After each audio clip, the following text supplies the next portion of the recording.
about the problem of slavery. It didn't end in the 1860s. It's a social malady that's with us today. It's increasing in its scope and scale. The desire to enslave our fellow man is unfortunately intrinsic to human character. It has been with us since the beginning of time.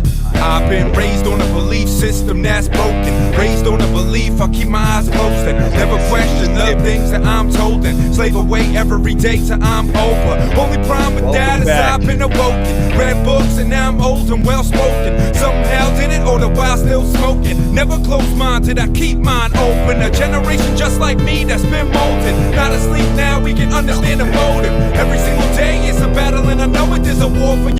All right, it's a good song, but it's a little choppy on my end, and I don't know if that's how it's coming out. Welcome back. Welcome back. Welcome back. It is a new era, a golden era, they say, as some say.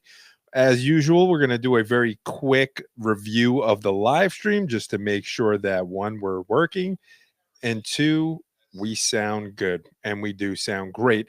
Now, if you are seeing this, then you already probably know who I am. If you happen to be checking this out for the first time, my name is Mike Brown. I am the owner of Seymour Mac Productions, a video production located in Northeast Pennsylvania.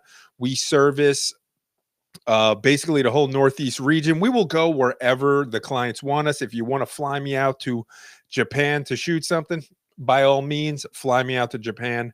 I'd love to see the I forget what the tree is, the blossom. I forget what the tree is called, but very famous tree out there in Japan. Anyway, no, we work a lot with construction companies and other businesses in basically any industry, but really a B2B service is what we're providing, creating videos for businesses to help them grow their businesses and revenue and also build trust in their brands.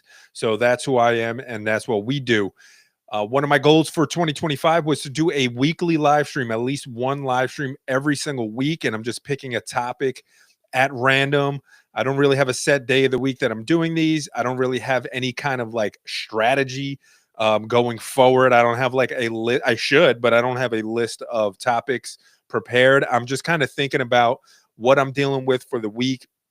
And hopefully by talking about that topic, I'm able to provide some value. I'm also going to be starting a podcast where I'll be interviewing one-on-one a guest and just really having a good conversation and getting to know somebody, whether they're promoting their business or a book or a product, a service, doesn't really matter. Really want to just kind of get the backstory to what makes them interesting and have fun conversations. And since my free trial here on Riverside, which is the app that I'm using to stream this, I completely forgot to cancel my free trial. So I literally just paid for a year. So I guess now I'm definitely going to have to do the podcast. So it is what it is. You live and you learn, and that's just how it goes. Today's live stream, probably not going to be a very long one. Every time I say that, it winds up going for like a long time. Is going to be about the money is in the follow-up. So if you are a business owner, whether you are in the video production sector or a photographer or you name the business, if you're doing outreach of some sort, this stream is going to be for you today. The money is in the follow-up. I just want to share some of my insight. And this week, what kind of prompted me to pick this topic for today was this week I had several old, seemingly dead conversations come to life like they were Frankenstein. Is there some sort of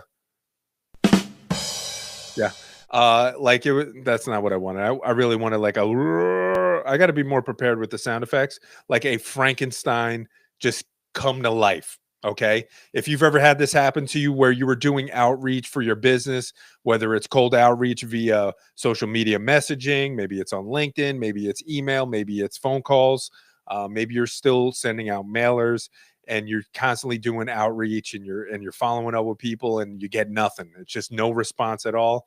And then all of a sudden it comes to life and you're like, what the hell? Where is this person coming from? I actually had one of those happen just this morning, and it made me realize that this is probably a good reminder for those of us that are still doing outreach, those of us who have to still do outreach. Of course, my goal is to get to a point where I don't really have to do the outreach anymore, that the reputation and the company name, the brand feeds itself basically, and it's able to just kind of feed the leads in. So I want to discuss a little bit about this topic today. This morning, I got an email from a company out in Easton, and I was like, I'm like, where is this coming from? Is this just coming from an organic search through Google? Is this just like, did they find the website? Like, I never get leads through my website, hardly ever. My SEO just isn't that great. And also, I don't know, it just never happens. Right. So I was like, what the heck is this? So I started looking and I realized that there was a long email chain attached to the email that they sent me this morning. And I'm looking at the dates, and the dates are from 2022. The last time that I had reached out to them, at least on this email chain, was 2 years ago, was 3 years ago. It's well, just about a little over 2 years ago. So it was kind of like the end of the year. It was like December of 22. But think about that. The conversation has been dead for 2 years, and something prompted them to respond. Now, when I was looking back at that conversation, the email chain, essentially what was happening was, if I remember correctly, right around that time, I was doing a lot of cold outreach via email and social media. The beginning of that email chain was a video pitch. What's a video pitch, Mike? Well, I'm happy you asked. A video pitch was me pulling up a business's website, checking it out, seeing what kind of video content they have. Maybe they have none at all. Maybe they do, but it's poor quality. Maybe they have video content and it's pretty good. Either way, there seems to be an opportunity there, hopefully, where I could provide them some value. So I'm not recording a video going through their website and telling them how much it sucks. What I am doing though is pulling up a few of their competitors, in the direct competitors, and saying, "Hey, I was just going through your website and I noticed that, you know, ABC company, who's one of your direct competitors, is using video, and here's how they're using it, and here's why they're using it. Also notice that XYZ company, who's also one of your competitors, is using video, and here's why they're using this type of video. And if you would like any more information on this, please let me know." Okay. For this particular conversation, I believe that they never responded to that, which is typical. So if you're doing sales and you're doing outreach, you know it's kind of a numbers game, and it is super easy to get defeated, to feel defeated. Even when people do reach out and they have a negative reaction, maybe they tell you to F off, maybe tell you not right now, maybe we're not interested, and you're trying to figure out what the reason might be, and they don't really appreciate you asking more questions. It can be really defeating. Nobody likes getting rejected, right? Nobody likes hearing no. And I forget who said it, but I'm going to try to botch the quote anyway, and I won't be able to attribute it to the correct person. But there is a book or somebody who gave a quote that says, each no gets me closer to a yes, right? So you have to get through the no's, you have to wade through the mud, and sometimes the negativity, and sometimes just the flat out ignoring of your attempts to get closer to that yes. So if you're doing outreach, you have to know, don't take it personal. If you have value to provide, eventually somebody you're going to come across sees the value in that, or at least is interested, and give you the opportunity to share that value with them. So I sent these video pitches and I probably got no response. I had set up a few not automated responses back then. I wasn't really using any automation, but I was manually kind of sending email follow-ups until I would finally make a phone call. Of course, the phone call being the scariest thing, because again, I'm doing cold outreach, so I'm calling somebody and trying to convince them that they need this service that they don't know they need, and I'm also trying to do it in a way where it doesn't feel like I'm selling to them, because truly I am trying to provide value. And it's really hard to do that during cold outreach, to not feel salesy. I don't like selling. I have a piece of content that I did last year where I was doing a podcast with somebody, and part of that conversation, I was talking about how I hate doing sales, and that is true. I hate doing sales, but I love having conversations with people. Doing sales, especially cold outreach, feels icky. It doesn't feel great, right? You kind of feel like a used car salesman. And if you're a used car salesman and you're seeing this, I'm sorry, but that's kind of what it feels like. But I love having conversations, and I know that what I do here with my company can provide a lot of value because I've done it before with other people and they've gotten a lot of value out of it.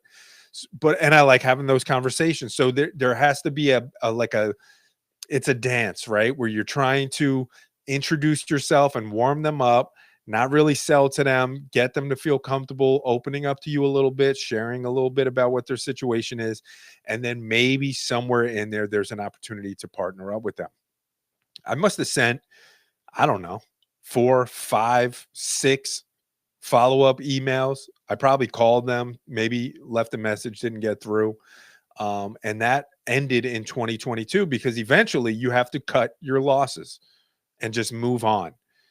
And the last message, I believe, was in December of 2022.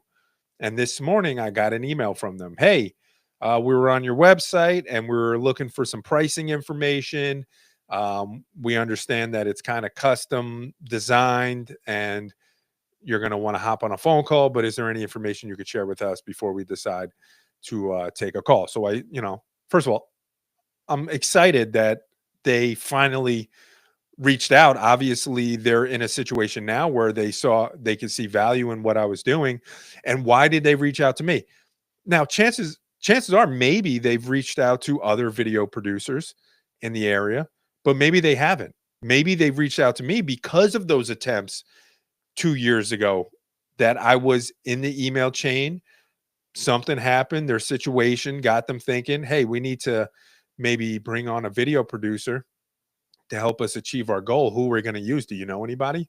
Well, there was that one guy who just kept emailing us over and over and over. Maybe we could see if that guy's still alive. And that's probably what happened, right? So the money is in the follow up. Now, there's no guarantee that they're going to want to book a call with me. Hopefully, the information that I shared with them was enough information for them, for them to at least follow the conversation up and continue the conversation. And I'll certainly follow up with them if I don't hear from them by the end of this week. But it just goes to show you that a seemingly absolutely dead situation can come to life. And it takes a long time sometimes for you to get through to somebody. Okay. For whatever reason, at the time that I was doing the outreach to them, they either didn't see the value in it, didn't have enough trust in me. Maybe since then they've been seeing some of my content go out. They've been seeing some of the client projects. They've been seeing some of the testimonials and the reviews. And I've built up enough trust over time. And I'll share another story with you in a second that kind of verifies that trust building process takes time. But for whatever reason, their situation brought them to the point where they thought reaching out to me or somebody like me was worth their effort. If you've ever had this situation come up in your business, drop a comment in the chat. Let me know. If you're catching this live or even if you're watching this on a replay, or if this gets clipped and you see this in a short form clip, let me know in the comments. The money is in the follow-up. Okay.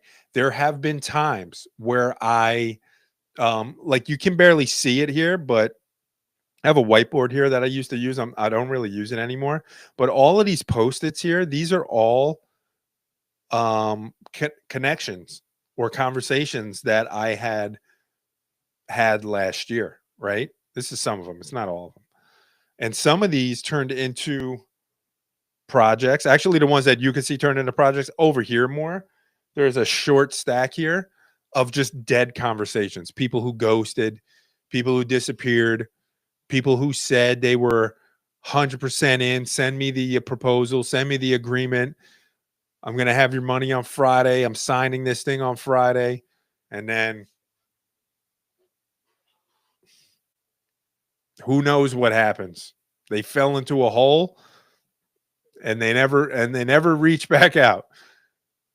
I don't have a lot of patience or respect for that shit. But I will say that, even some of those conversations, I don't completely write them off. And you'll be surprised if you follow up a month later, 6 months, a year later, you will get through to somebody, because in a lot of ways it's timing and it's trust. Okay. Timing and trust is what outreach comes down to sometimes.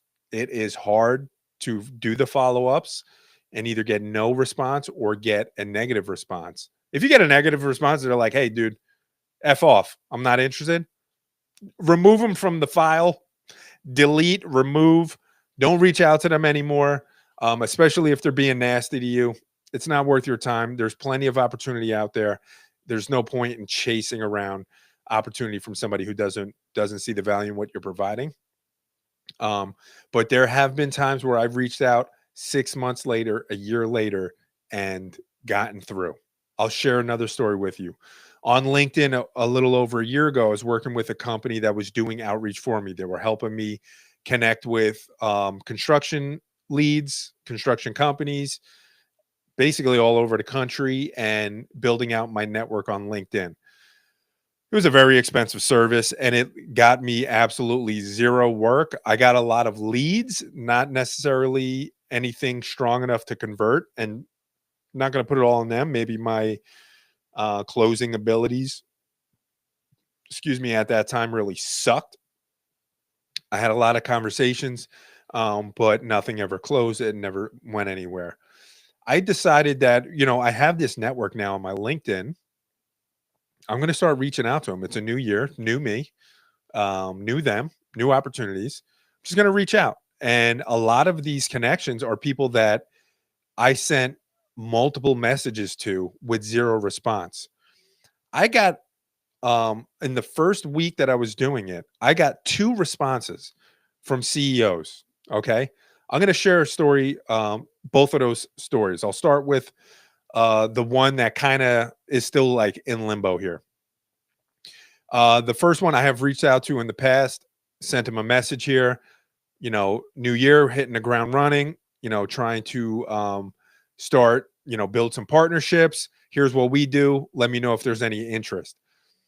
This one individual, CEO of a large construction management company, reached out and said, hey, do you happen to work with companies like mine, so and so, whatever? And I've responded, absolutely. It's actually my specialty, working with construction clients just like you. I shared an example or two of another client of mine that is basically right up their alley.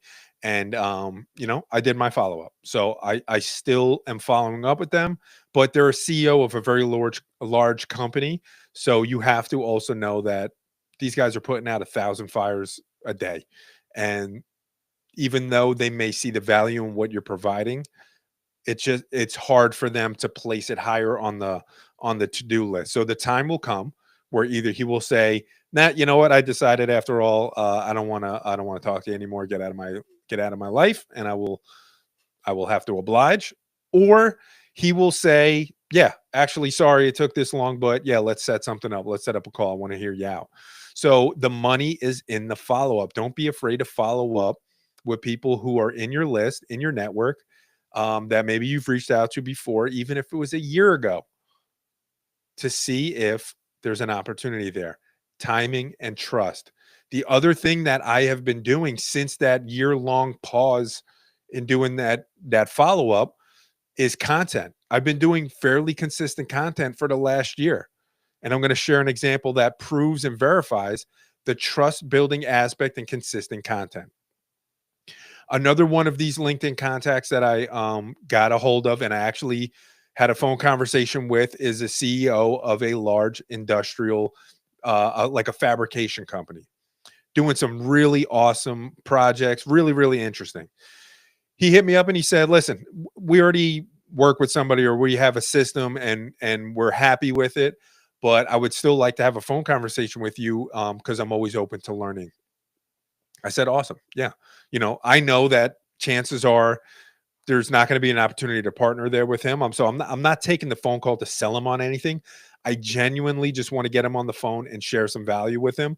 If I say one or two things, give one or two tips, if anything that I say brings him value, that is exactly what I'm looking to do. And who knows, when you provide value, eventually, if they see the value in that, they may come back around and say, hey, you know what? Actually, there is a project that I'd like to work with you on. Okay. So I took this phone call with this guy, and it was a great phone call. We right away started, we hit it off and we were vibing. And I'm going to be doing his podcast in a few months. And one of the things that he said to me was this. He goes, when you sent me that message, I knew exactly who you were already. He said, I knew because I've been seeing your content. Not only have I been seeing your personal content, but the content that you're sharing of your clients, the way that you're highlighting their work, their projects, their team members, the work that these guys are doing out in the field. He said, I really respect that. It's really high level content, first of all, and it's good and it's consistent. And I already knew exactly who you were. The fact that you were putting that content out there is the reason why we're on the phone right now. So even though that wasn't a conversation where it was necessarily going to lead to partnering on some sort of project where I would be obviously generating revenue for my company, that was a huge conversation for me this year, especially coming into the year feeling like a little bit behind the ball for some reason, just a little bit of self-doubt. I really appreciated that feedback from him. He gave me some more feedback too on some other things that he thought I could be doing. And the reason why I'm doing this topic or a topic like this and doing this live stream this week is based off of some of his feedback. So I'm listening, I'm learning. He took the call to maybe learn something from me. And in turn, I learned something from him. So there was a great value exchange there. All right. The money is in the follow-up. I may do that podcast of his in a few months. I may keep putting out content. There may be an opportunity where everything aligns and we partner up and we actually do some video projects together, or somebody in his network sees me, gets acquainted with me through the conversations with him. And that leads to something, right? So the money is in the follow-up doesn't just mean sending out those cold emails or phone calls. It also pertains to content, consistent content creation. And when you're putting out your content, it doesn't matter what type of business you are, whether you're a videographer or if you're a construction company, a landscaper, a plumber, if you're a lawyer, a real estate agent, it does not matter. Focus on value. Don't get caught up in trend chasing, right? I see a lot of people doing this, and I'm not talking any smack here. When I bring on clients to do content, I do not trend chase. I don't chase trends. I'm not doing those tricky little TikToks where, somebody gets hit by a car and then the next thing you know, somebody's selling you flooring. I don't do that. I'm not saying they don't work to attract eyeballs. What I'm saying is if you're paying me to produce content for you, we're going to focus on value. How can we provide value? Okay. How can we answer questions that you're getting on a daily basis? How can we let the people know who are viewing your content that you care about them so much that you're willing to give away free value without asking for anything in return? That's where I see consistent content is becoming the most powerful.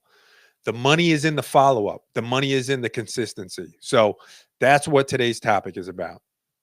Yet again, another week has gone by where I'm talking into the abyss here, and that's fine. Nobody's here listening. Maybe some people will catch this on the replay and they'll get some value out of this live stream.